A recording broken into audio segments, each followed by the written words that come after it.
أوقات كتير بنكون راضيين عن نفسنا وحاسين إن الأمور ماشية بشكل طبيعي لحد ما نشوف شخص تاني، وفجأة من غير ما حد يقول لنا كلمة ومن غير ما حد ينتقدنا بنبدأ إحنا اللي ننتقد نفسنا.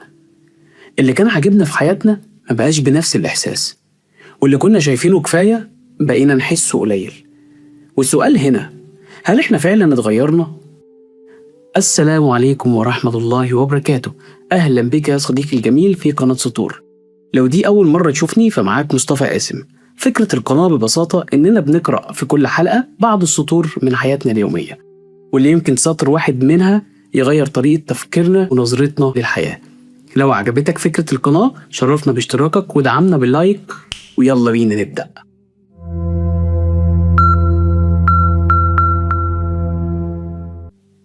الحقيقة إننا في اللحظة دي مش بنشوف الشخص اللي قدامنا وبس، إحنا بنبدأ نشوف نفسنا من خلاله، كأننا أخدنا مقاييسه وقررنا نقيس بيها حياتنا إحنا، من غير حتى ما نسأل هل المقاييس دي مناسبة لينا أصلا ولا لأ.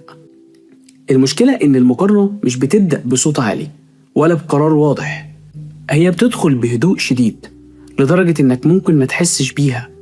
كل اللي بيحصل إنك تشوف صورة أو تسمع قصة أو تقرأ خبر، بعدها بدقايق تلاقي إحساسك بنفسك اتغير من غير ما يكون في أي حقيقة أو أي حاجة اتغيرت.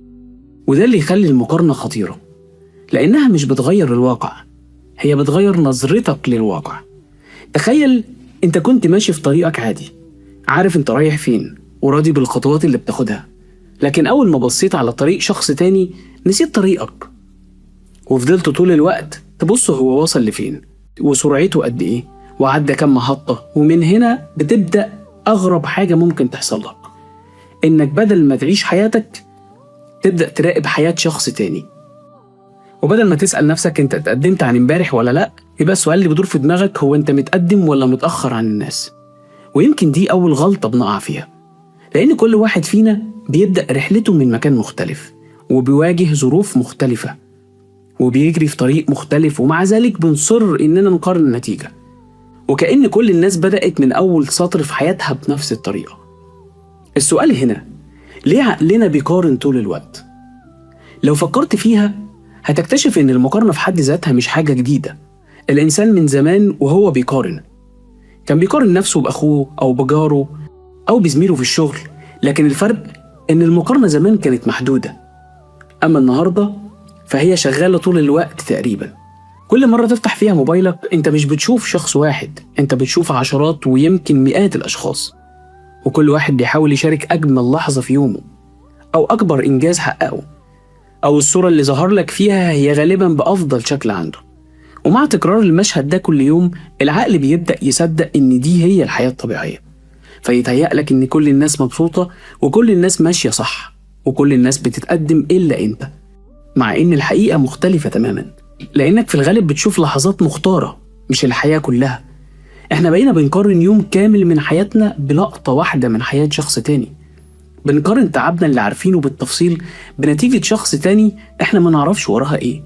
مش بنشوف الأيام اللي فشل فيها ولا المرات اللي حس فيها إنه هيستسلم، إحنا بنشوف النهاية، وبننسى إن لكل نهاية بداية طويلة جدا محدش كان بيشوفها. وده بيخلينا نظلم نفسنا من غير ما نقصد، لأننا بنطلب من نفسنا توصل لنفس النتيجة من غير ما يكون عندنا نفس الظروف أو حتى نفس الإمكانيات أو نفس الهدف. والأغرب من ده إننا ساعات بنقارن نفسنا بأشخاص وإحنا أصلا مش عايزين حياتهم. يمكن تكون معجب بنجاح شخص معين، لكن لو عشت يوم واحد مكانه يمكن تكتشف إنك مش مستعد تدفع الثمن اللي هو دفعه. يمكن تكون شايف حد ناجح في شغله لكنه محروم من وقت مع أسرته، ويمكن تكون شايف حد مشهور لكنه فقد خصوصيته بالكامل. احنا بطبيعتنا بنحب النتائج، لكن قليل جدا لما بنسأل عن الثمن. وده سبب تاني بيخلي المقارنة غير عادلة، لأنك بتقارن اللي عندك بالجزء اللي غيرك اختار يوريهولك بدون الواقع الكامل.